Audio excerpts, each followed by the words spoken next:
اعوذ باللہ من الشیطان الرجیم بسم اللہ الرحمن الرحیم قال اللہ تعالیٰ عز وجل ولا تشتروا بآیاتی ثمنا قلیلا فإیایا فاعبدون، کہیں وإیایا فاتقون، کہ دیکھو میری آیات کو حقیر معاوضے کے بدلے مت بیچنا اور مجھے سے ڈرنا،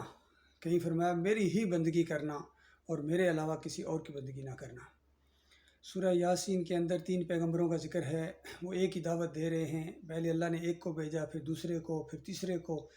لیکن دعوت کے اندر کوئی امینڈمنٹ نہیں ہے، کوئی تبدیلی نہیں ہے، قوم نہیں مانتی ہے، نہ مانے۔ اللہ کی طرف سے مطالبہ وہی ہے کہ دیکھو تمہیں ایک ہی دعوت ہے کہ اگر اللہ تمہیں پکڑے تو کوئی تمہیں چھڑانے والا نہیں ہے، وہ رحمان ہے، الرحیم ہے، وہ تمہارے اوپر رحم کرنا چاہتا ہے، وہ تمہیں اپنی طرف بلا رہا ہے۔ اور ایک امتی ملا اور اس نے اپنی قوم کو دعوت دی کہ دیکھو قوم کے لوگوں، رسولوں کی پیروی کرو ان کی جو تم سے مال نہیں مانگتے ہیں، پیسہ نہیں مانگتے ہیں اور ہدایت یافتہ ہیں۔ یہ اصل میں بنیادی چیز ہے جو امت مسلمہ کے علماء کے اندر یہ چیز آ گئی ہے کہ یہ ان کا پیٹ اب دین کے ساتھ لٹکا ہوا ہے اور ہر چیز کو یہ پیٹ کے نقطہ نظر سے دیکھتے ہیں۔ اسی لیے ان کو جس طرح لوگ مولانا صاحب کہتے ہیں، اور ہمارے پرائم منسٹر صاحب نے کہہ دیا کہ میں اس کو مولانا نہیں کہوں گا، فضل الرحمان کو مولانا کہنا گناہ ہے، میں اس کو یعنی مولانا نہیں کہوں گا، کچھ اور وہ پتہ نہیں دوسرا نام لیتا ہے، میں تو وہ نام نہیں لے رہا ہوں، وہ تو اس کو ڈیزل کہتے ہیں، ڈیزل پرمٹ کے اوپر بک جانے والے۔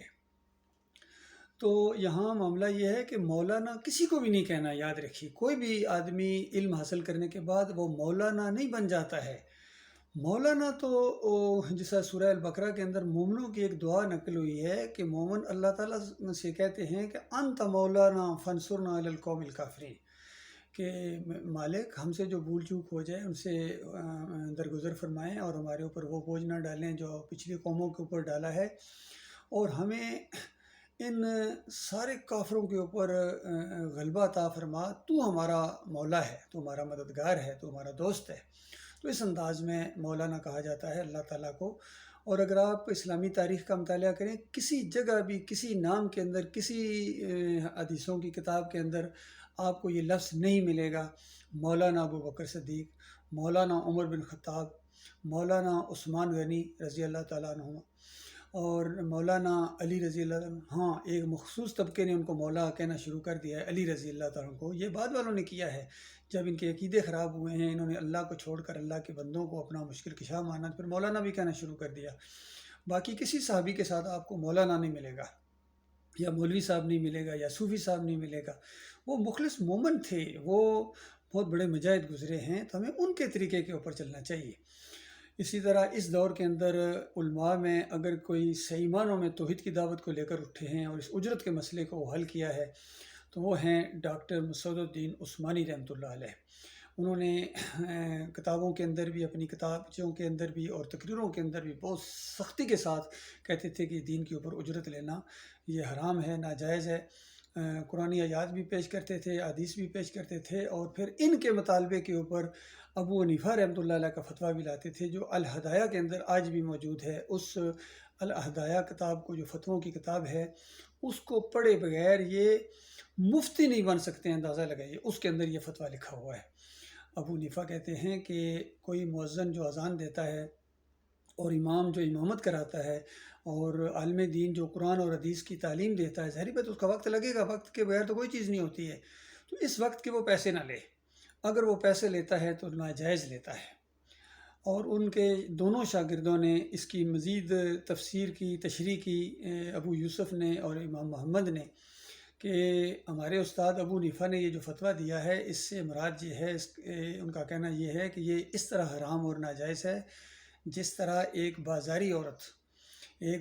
عورت اپنا جسم فروش کرتی ہے اور وہ جو کمائی لیتی ہے، اس طرح کی آمدنی ہے اس حضرت کی جو اذان دے کے لیتا ہے اور امامت کے اوپر لیتا ہے اور جو قرآن و حدیث کی تعلیم دے کے لیتا ہے۔ اس حوالے سے ایک بات آپ کو بتاؤں کہ ہم نے لکھا، سارے جتنے یہ دینی کام کرنے والے لوگ ہیں، مولویوں کو بھی، اور یہ جو دوسرے خاص کر یہ فرحت ہاشمی اور ڈاکٹر ذاکر نائک اور ان سب لوگوں کو یہ لکھا کہ یہ عقیدے کی باتیں بھی اور یہ جو اجرت کا معاملہ بھی، تو عقیدہ بھی سب کا خراب ہے، یقین کیجئے سب کا عقیدہ نبی علیہ السلام کے حوالے سے سب کا یہی عقیدہ ہے کہ نبی علیہ السلام قبر میں زندہ ہیں، سنتے ہیں، ہمارے اعمال یہاں پیش ہوتے ہیں، درود و السلام کے اعمال یہاں پیش ہوتے ہیں، یہ ان کا عقیدہ ہے سب کا۔ اور اجرت کے معاملے میں فرد ہاشمی نے ہمیں جواب یہ دیا کہ آپ اس لنک کو کھولیں اس مسئلے کو سمجھنے کے لیے۔ وہ لنک ہم نے کھولا تو پتہ چلا کہ کسی مؤذن نے جو بحرین کا میں تھا اس نے ایک لکھا خط، سوال لکھا یعنی عبداللہ بن باز کو کہ میں مؤذن ہوں یہاں اور میں اتنی تنخواہ لیتا ہوں اور کچھ لوگوں نے مجھے بتایا ہے کہ یہ ناجائز ہے، حرام ہے، کیونکہ ہماری دعوت یہاں بحرین میں بھی پھیلی ہوئی تھی تو سب مولویوں کو پتہ ہے کہ یہ بات ہے، ہم یہ ان کی عقیدے کے اوپر نشاندہی کرتے ہیں اور ان کے معاملات کو بھی اٹھاتے ہیں اور سب کو پتہ ہے۔ تو اس نے لکھا خط وہاں، تو آگے سے وہ جواب دیتے ہیں اس کا، اور جواب کا آغاز کرتے ہیں نبی علیہ السلام کی اس حدیث سے کہ نبی علیہ السلام نے فرمایا مؤذن اس کو رکھو جو اجرت نہ لے، اور پھر اس کے بعد آگے بیان کرتے ہوئے کہتے ہیں کہ ہاں ٹھیک ہے آپ لوگ لیتے ہیں، کوئی بات نہیں، یہ تھوڑی سی رقم ہے تو اس میں کوئی ایسی بات نہیں، اللہ کے ہاں آپ کو بڑا اجر ملے گا۔ تو اندازہ لگائی جب علماء کا یہ حال ہو جائے۔ اسی طرح ڈاکٹر مسعد الدین عثمانی رحمۃ اللہ علیہ نے یہ بتایا کہ آج اگر میں یہ فتویٰ دے دوں قرآن اور صحیح حدیث کے خلاف کہ دینی امور پر اجرت لینا جائز ہے، تو یہ سارے مولوی جتنے علماء وقت کے علماء ہیں، یہ سارے جو ہیں نا یہ میرے مرید بن جائیں گے، کیونکہ ڈاکٹر صاحب بہت بڑے عالم دین گزرے ہیں اور انہوں نے سب کے کفر و شرک کے اوپر جب انگلی اٹھائی ہے تو یہ پریشان ہو گئے تھے، اس طرح بوکھلا گئے تھے یہ سارے مولوی، جس طرح آج کل عمران خان کی کمپین کی وجہ سے یہ سارے جتنے شہباز شریف ہیں، نواز شریف ہیں، فضل الرحمان اور جتنی جس طرح کی طرح پارٹیاں جس طرح بوکھلاہٹ کا شکار ہیں، سارے اس میں نیوٹرلز بھی شامل ہیں، تو گھبرا گئے ہیں سارے کے سارے، اس طرح گھبرا گئے تھے ڈاکٹر مسعود الدین عثمانی رحمۃ اللہ علیہ سے جب کڑاکے کی توحید کی دعوت میدان میں آئی، کیونکہ وہ توحید کی دعوت لے کر اٹھے تھے اللہ کے بندے۔ تو کتنی سچی بات انہوں نے کہی کہ ان کا اصل میں مسئلہ اجرت کا مسئلہ ہے۔ یہ توصیف الرحمان کی بات ہو رہی تھی اس سے پہلے، تو جہاں ان کے عقیدے کے اندر خرابی ہے، کہتے ہیں نبی علیہ السلام کے اوپر ہمارے اعمال پیش ہوتے ہیں، درود کے فرشتے لے کے جاتے ہیں اور جو ہے وہ نبی علیہ السلام قبر میں پیش کیا جاتا ہے۔ تو اس طرح ان کا یہ عقیدہ ہے، حالانکہ شرک ہے، ہمارے اعمال اللہ کے یہاں پیش ہوتے ہیں۔ اور پھر جب ہمارے ساتھیوں نے ان سے سوال کیا، یہاں جب بحرین میں آئے تھے، آتے رہتے ہیں کبھی کبھی مال شال اکٹھا کرنے کے لیے آتے ہیں یہاں، تو اس کے بعد ہمارے ساتھیوں نے ان سے سوال کیا کہ اجرت کے معاملے میں آپ کا کیا موقف ہے؟ تو کہتے ہیں فلاں ایک کتاب کا نام لیا، کہتے ہیں فلاں کتاب پڑھ لینا۔ تو انہوں نے کہا بھئی آپ ہمارے سامنے ہیں، ہاں نہ میں جواب دیں، جائز ہے ناجائز ہے۔ تو بہرحال ان کی وہ کانپیں بھی ٹانکنے لگی ٹانگیں یعنی کانپنے لگی، پسینہ سا ہوا، ماتھے پر بھر پڑا، اور کہتے ہیں میں نے بتا دو دیا ہے، فلاں کتاب پڑھ لو، اس کے اندر جو کچھ لکھا ہوا ہے۔ تو یہ بالکل اسی طرح کی بات ہے جو فرحت ہاشمی نے لکھی تھی کہ فلاں لنک کھول لو، تو فلاں لنک کے اندر جو چیز کھلی ہے وہ انہی کا یہ موقف ہے۔ تو یہ عقیدے کی خرابی جہاں ان کے اندر آئی ہے، انہوں نے احمد بن حنبل کے موقف کو اپنایا ہے، ان صاحب سلفیوں نے، حنبلیوں نے۔ اور احمد بن حنبل وہ امام گزرے ہیں جنہوں نے سب سے پہلے عود روح فی القبر، اس قبر کے اندر مردے کے اندر روح واپس آ جاتی ہے دوسرے دن، یہ ایسا عقیدہ پیش کیا جو اللہ کی کتاب کا ایسا انکار ہوا ہے کہ جڑیں کھوکھلی کر دیں ایمان خالص کی، کیونکہ اللہ کی کتاب تو کہتی ہے کہ روح جب جسم سے نکلتی ہے تو یہ موت ہوتی ہے، اور یہ روح جسم کے اندر دوبارہ قیامت سے پہلے آتی نہیں ہے، آ نہیں سکتی ہے، تو یہ بالکل قیامت تک کے لیے مردہ ہیں، ان کے اندر زندگی کی رمق تک باقی نہیں ہے، یہ جسم گلتا ہے، سڑتا ہے، ہڈیوں کا پنجر بن جاتا ہے۔ اور وہ جو ایک جھوٹی روایت پیش کی، منکر روایت، جس کو امام بخاری منکر روایت کہتے ہیں، اور ساتھ ہی کہتے ہیں امام بخاری کہ جس روایت کے بارے میں یا جس راوی کے بارے میں کہوں منکر الحدیث ہے، اس کا بیان کرنا بھی جائز نہیں ہے۔ اور انہوں نے وہ جمعے والے دن والی روایت جس میں مسند احمد بن حنبل کے اندر ہے کہ انبیاء کی جسموں کے اوپر حرام کر دیا، اللہ تعالیٰ نے زمین کو حرام کر دیا ہے کہ انبیاء کے جسموں کو کھائے، تو اس کے اندر جو ایک راوی ہے وہ عبد الرحمن بن یزید بن جابر بیان ہوا ہے اس روایت کے اندر، اور امام بخاری کہتے ہیں کہ اس میں عبد الرحمن بن یزید بن جابر نہیں ہیں، بلکہ عبد الرحمن بن یزید بن تمیم ہے جو منکر الحدیث ہے۔ اور یہاں اس حسین بن علی الجوفی نے دانستہ دادا کا نام بدلی کر کے اس منکر روایت کو صحیح روایت ثابت کر دیا، لہذا اس سے بچو۔ اور امام زاوی بھی میری اس کا نام لے کے اس جمعے والے دن درود پڑھنے والی روایت کے نبی علیہ السلام کے اوپر پیش ہوتے ہیں، یہ منکر روایت ہے۔ تو اس طرح انہوں نے عقیدے کی بھی خرابی کو پیش کیا امام احمد بن حنبل نے، اور اجرت کو بھی یاد رکھیے، یہ بھی میں آپ کو بتاؤں، اجرت کو بھی امام احمد بن حنبل کہتے ہیں کہ یہ جائز ہے، یہ بھی قرآن کے خلاف ان کا عقیدہ ہے۔ پھر تعویذ گنڈے کے بھی وہ قائل تھے، ان کا اپنا بیٹا کہتا ہے کہ میرے والد صاحب تعویذ لکھا کرتے تھے، اور ابن قیم، ابن تیمیہ اور نیچے ساری یہ تعویذات کے قائل ہیں۔ اور میں آپ کو یہ بتاؤں، ایک اس قوم کا جو حال ہے، اویس کمپنی کا ایک قرآن مجید ہے، آپ بے شک لاہور اردو بازار میں دیکھ لیجئے گا، اس کے آخر میں تعویذوں کا ایک انبار ہے کہ یہ فلاں چیز کا تعویذ ہے، یہ فلاں چیز کا تعویذ ہے، اور اس نے اس سے پہلے لکھا ہوا ہے کہ دیکھو یہ جتنے تعویذات ہیں نا، یہ نبی علیہ السلام کے دور میں نہیں تھے، اور پھر اس نے کہتا ہے کہ یہ صحابہ کرام کے دور میں بھی نہیں تھے، پھر کہتا ہے تابعین کے دور میں بھی نہیں تھے، پھر کہتا ہے تبع تابعین کے دور میں بھی نہیں تھے، یہ بعد میں بزرگوں نے شروع کیے، اور اس میں بڑی جناب اس میں جو ہے وہ فیض ہے اور فائدہ ہے اس کے اندر، بعد میں بزرگوں نے شروع کیے ہیں۔ تو میں کہتا ہوں کہ ذلت اور خواری بھی پھر بعد والوں کے حصے میں آئی ہے، جب تک ایمان بالکل خالص تھا اللہ کے اوپر، توحید تھی، ایمان خالص تھا، ایک اللہ، ایک کتاب، ایک ہمارے آخری رسول محمد صلی اللہ علیہ وسلم، ایک قبلہ، بتاؤ اللہ کے بندوں پھر یہ فرقے کیوں ہیں؟ اس کا مطلب یہ ہے کہ تاریخ نے پھر کروٹ لی ہے۔ کیا اس زمین نے یہ منظر نہیں دیکھا ہے کہ ابراہیم علیہ السلام جو بتوں کو توڑنے والے تھے، بت شکن پیغمبر مشہور ہوئے، تو ان کی اولاد نے آگے مکہ کے اندر پھر دوبارہ 360 نہیں رکھ لیے تھے، خود ابراہیم علیہ السلام کا بت رکھ لیا تھا۔ کیا یہ منظر اس زمین نے اور اس آسمان نے نہیں دیکھا ہے؟ یہاں سارے آپ لوگ کہیں گے ہاں بالکل یہ ہوا ہے۔ اور میرے پیارے بھائیوں، بعد میں ایک اور واقعہ بھی اسی طریقے سے ہوا ہے کہ ہمارے پیارے نبی، آخری نبی، خاتم النبیین محمد صلی اللہ علیہ وآلہ وسلم، ان سارے بتوں کو توڑا تھا انہوں نے، اور قبروں کو مسمار کرنے کے لیے کہتے تھے، زمین کے برابر کرنے کے لیے کہتے تھے، اور سختی کے ساتھ کہا کہ دیکھو قبروں کو پکا نہ کرنا، اور بتایا کہ اللہ کی لعنت یہود و نصارہ کے اوپر اس وجہ سے پڑی ہے، لعن اللہ علی یہود و نصارہ اتخذوا قبور الانبیاء و صالحین مساجدہ، اللہ کی لعنت ان یہود و نصارہ کے اوپر کہ انہوں نے اپنے انبیاء اور یعنی انبیاء اور جو نیک لوگ تھے صلحاء، ان کی قبروں کو مساجد بنا لیا تھا، وہاں جا کے یہ ماتھے ٹیکتے تھے، سجدہ تعظیمی کرتے تھے۔ آج پھر اس امت کے اندر پھر سجدہ تعظیمی ابن کثیر کی وجہ سے، پھر اس میں اس کی تفسیر کی وجہ سے پھر آگے آگے لوگوں نے اس کے اندر بڑھایا، سارے اعلیٰ حضرت نے، ابو الاعلیٰ نے، اور پھر سارے دیوبندیوں کا یہ عقیدہ ہے کہ یوسف علیہ السلام کو سجدہ ہوا، معروف سجدہ اندازہ لگائیے، اور پورے خاندان نے یوسف علیہ السلام کو سجدہ کیا، حتیٰ کہ دعوت القرآن تفسیر کے اندر محمد حنیف نے 100 نمبر آیت کی تشریح کرتے ہوئے جلد دوم کے اندر یہ بات لکھ دی کہ سارا خاندان یوسف علیہ السلام کے سامنے سجدہ ریز ہو گیا۔ ڈاکٹر اسرار بھی اسی طریقے سے بیان کرتے ہیں، یہ خالص مشرکانہ عقیدہ ہے، قرآن کی تعریف ہے،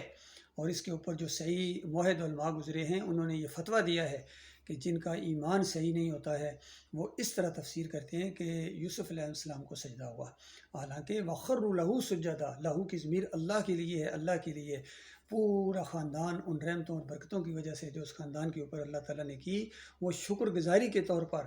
اللہ کے سامنے سجدہ ریز ہو گئے۔ یہ سادہ سی اس کی تفسیر ہے، اور جو پہلے شروع میں 4 نمبر آیت کے اندر لی ساجدین آیا ہے کہ یوسف علیہ السلام کہتے ہیں جو بچے تھے ابھی جو خواب دیکھا، اور انہوں نے کہا کہ ابا جان میں نے خواب دیکھا ہے، میں دیکھتا ہوں کہ سورج چاند ستارے یعنی مجھے سجدہ کر رہے ہیں، نیچے آئے ہوئے ہیں سجدہ۔ اب وہ منظر یا تو اللہ جانتا ہے یا یوسف علیہ السلام جانتے ہیں،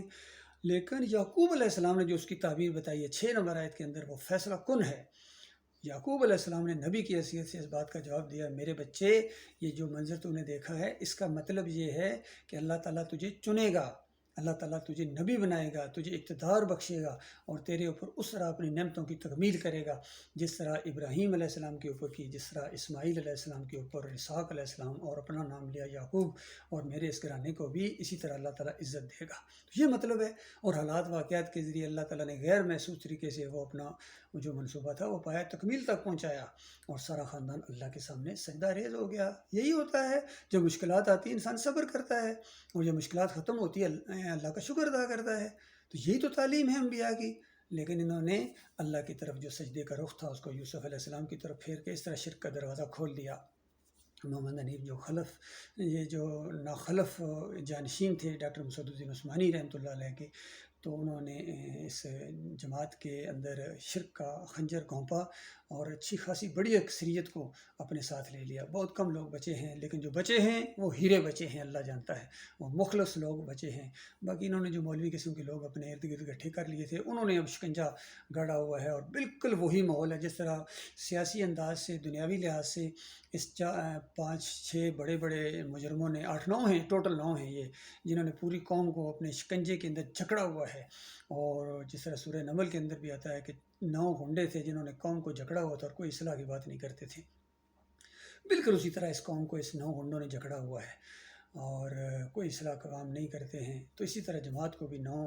غنڈوں نے اپنے شکنجے میں لے لیا ہے اور اس کو شرک کا انجیکشن دے کے ان کو مشرک بنا دیا انہوں نے. پھر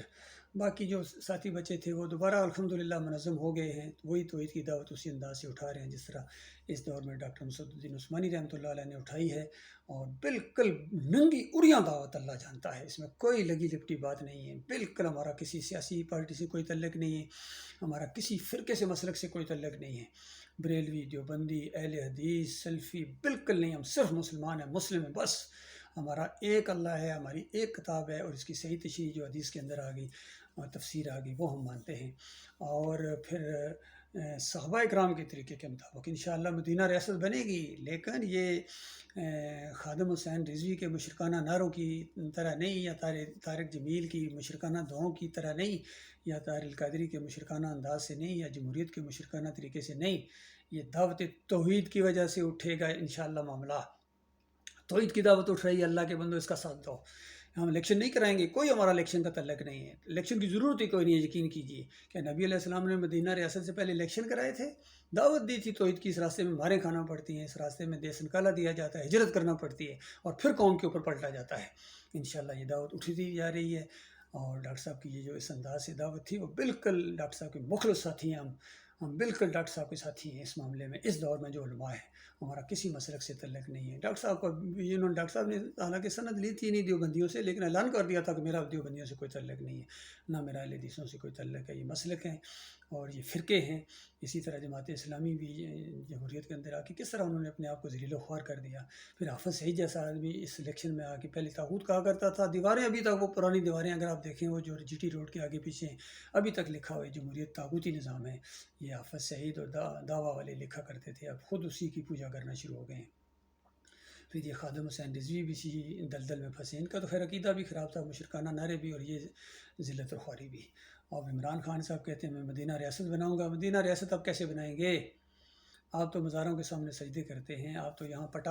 پٹا میں نے خود دیکھا، یا علی مدد کا پٹا بنوایا آپ نے. آپ مدینہ ریاست بنائیں گے؟ آپ کے بس کی بات نہیں ہے، آپ کی فیلڈ نہیں ہے. یہ ایسی بات ہے کہ کرکٹ کا بہترین کوچ ہو اور اس کو ہاکی کا وہ انچارج بنا دیا جائے یا کسی اور یا کوئی ایسی ایک گیم ہونی ہے جس کو، اور پورا سال آپ دوسری گیم کی پریکٹس کرتے رہیں اور آخری دن پتہ چلے کہ میچ اس چیز کا جس کا آپ نے ایک دن ذکر بھی نہیں کیا ہے. اسی طرح آپ کو جو پیدا کیا گیا ہے اللہ نے اپنی بندگی کے لیے پیدا کیا ہے، اس راستے میں تو آپ کا ایک لمحہ بھی ابھی نہیں آیا ہے. اللہ تعالیٰ آپ کو غور و فکر کرنے کی توفیق عطا فرمائے. اللہ تعالیٰ ایمان خالص کو آگے بڑھائے. اور یہ جو اجرتی ہیں یہ دکاندار ہیں، یقین کیجیے یہ دیندار نہیں ہیں. پیٹ ان کا دین کے ساتھ لگا ہوا ہے. اور یہ مولانا نہیں ہے، یہ مال لانا ہے، مال لانا جس کو کہتے ہیں، مال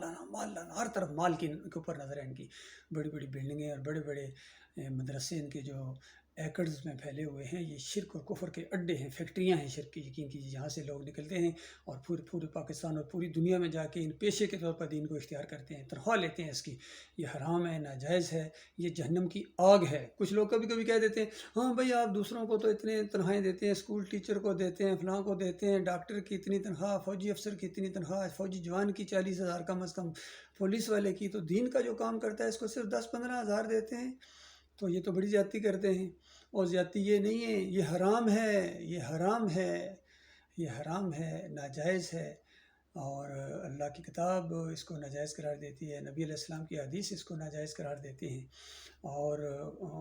جو صحیح عالم گزرے ہیں اولو العلم قائم بالقسط، کہ انصاف کے اوپر قائم رہنے والے علماء، وہ فتویٰ دے کے گئے ہیں کہ یہ حرام ہے، ناجائز ہے. تو پھر بھی اگر آپ لیتے ہیں تو ٹھیک ہے، یہ جہنم کی آگ ہے. اب آپ کی اپنی مرضی ہے اور آپ کی اپنی ہمت ہے، جتنی مرضی یہ انگارے اکٹھے کریں. یہ مرنے کے ساتھ یہ انگارے تمہارے ساتھ چلے جائیں گے اور پھر کبھی واپس نہیں آ سکو گے. اللہ کی لعنتیں پڑیں گی، فرشتوں کی لعنتیں پڑیں گی. جو حق اور باطل کو ملاتے ہیں، جو حق کو چھپاتے ہیں نا، ان کے اوپر اللہ تعالیٰ نے لعنت بھیجی ہے. یقین کرو بہت بڑی لعنت بھیجی ہے. توبہ اللہ، استغفر اللہ. اللہ اپنی پناہ میں رکھے. وقول کو لہٰذا استغفر اللہ لی ولکم ولسائر المسلمین.